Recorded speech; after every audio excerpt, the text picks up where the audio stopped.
Insidente sa hit and run nakuhaan sa CCTV sa may barangay Basak. Sa sitio Kamituhan, usa ka lalaking hubog nga milabang sa karsada.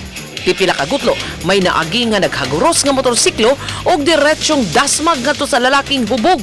Sa kakusog sa impact, natagak ang nagmaneho sa motorsiklo, apan dali kining mibarog og mipalayo sa dapit. Laing aksidente sa kadalanan sa Mandawi City nahulikam.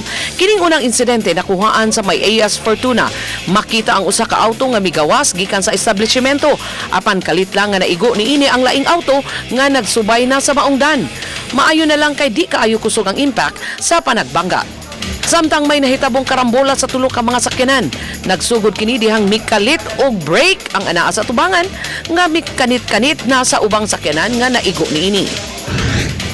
Mukapin sa 50 ka mga tao ang nasikop sa gipahigayong Oplan Limpyo sa kapulisan sa Talisay City. 22 kanila nasikop human nalambigit sa ginadiling drugas. Samtang 23 ang nadakpan kay naaktuhan nga nagsugal. Adunay unom nga nakwilyuhan tungod sa warrant of arrest.